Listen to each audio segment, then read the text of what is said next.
Assalamualaikum warahmatullahi wabarakatuh. Alhamdulillah, salatu wassalamu ala rasulillah. Pada kesempatan yang bahagia ini kita akan menjelaskan tentang bagaimana cara pelaksanaan sholat id di rumah. Karena bisa jadi kita tidak bisa melaksanakan sholat id di lapangan karena ada halangan.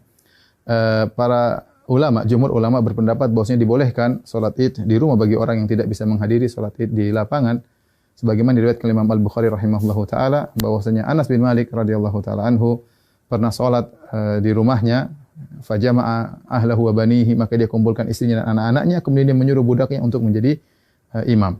Ini dalil yang dijadikan dalil oleh para ulama bahwasanya boleh salat Id di rumah. Adapun bagaimana cara pelaksanaannya? Secara umum pelaksanaannya sama saja. Tidak ada bedanya kita salat Id di rumah dengan salat Id di lapangan.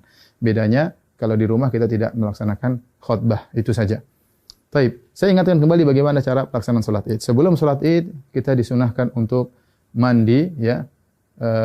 Yaitu mandi tersebut kita kerjakan setelah terbit fajar agar kita mandi di hari Id, ya. Setelah itu kita disunnahkan juga untuk makan korma dalam jumlah witir, ya, mau 3, mau 5, mau 7, karena itu sunnah Nabi SAW. Kenapa kita dianjurkan makan korma? Untuk menunjukkan bahwasanya hari tersebut adalah hari Al-Fitr. Al-Fitr secara bahasa artinya berbuka. Idul Fitri artinya hari berbuka, artinya kita sudah tidak puasa lagi. Maka kita tunjukkan bahwasanya kita berbuka. Sebagaimana kita berpuasa karena Allah, kita berbuka juga karena Allah, dan Nabi SAW segera menunjukkan berbukanya tersebut.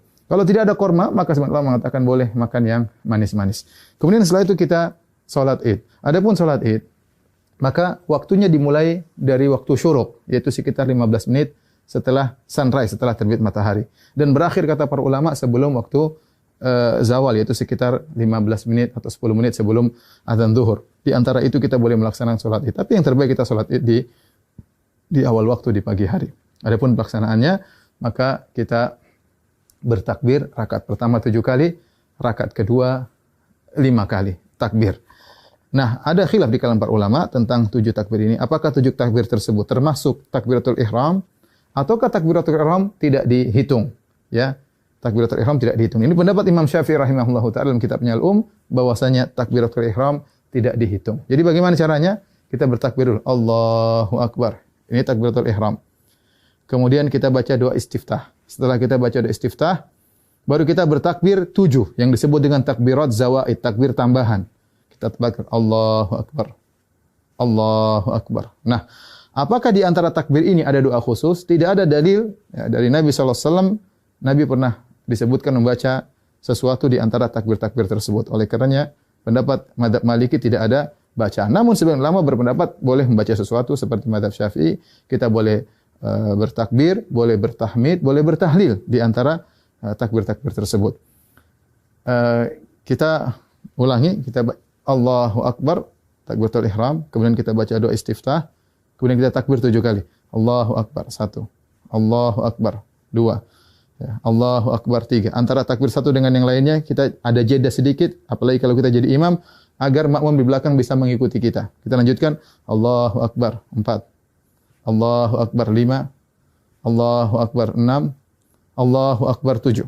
Setelah itu kita ta'awudz, kemudian kita baca Al-Fatihah. Setelah baca Al-Fatihah, kemudian kita baca surat. Nah, surat ini kita bisa baca, disunahkan baca surat Sabbihisma Rabbikal A'la, atau kita baca surat Qaf, ya. Salah satunya sunnah, seandainya seorang baca surat yang lain juga tidak jadi masalah. Setelah kita selesai baca surat, maka kita ruku, Allahu Akbar, ya, seperti biasa. Kemudian kita sholat, sampai kemudian kita pada rakaat, mau naik ke rakaat kedua, tatkala kita sujud, ya, kita sujud, kemudian kita mau bangkit ke rakaat kedua, maka kita bertakbir.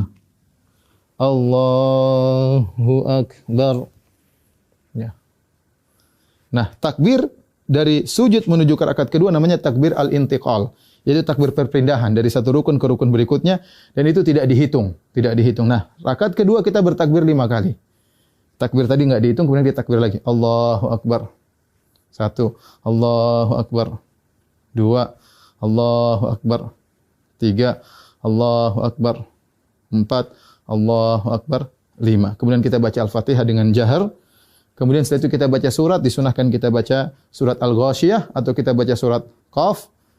Surat Al-Qamar, kita baca surat Al-Ghasyiyah atau kita baca surat Al-Qamar. Kalau tidak, kita baca surat yang lain, tidak jadi masalah. Kemudian kita selesaikan salat kita. Nah, setelah salat apakah ada khutbah? Jawabannya Anas bin Malik ketika mengumpulkan anak dan istrinya beliau tidak berkhutbah. Oleh karenanya asalnya kita tidak berkhutbah. Namun sebagian ulama seperti Ibn Qasim dari mazhab Maliki mengatakan jika berkumpul banyak orang maka ada yang berkhutbah maka itu baik, tidak mengapa, tidak terlarang ya. Demikian tata cara singkat ini, semoga bermanfaat bagi kaum muslimin. Semoga Allah menerima ibadah kita. Wabillahi taufik. Assalamualaikum warahmatullahi wabarakatuh.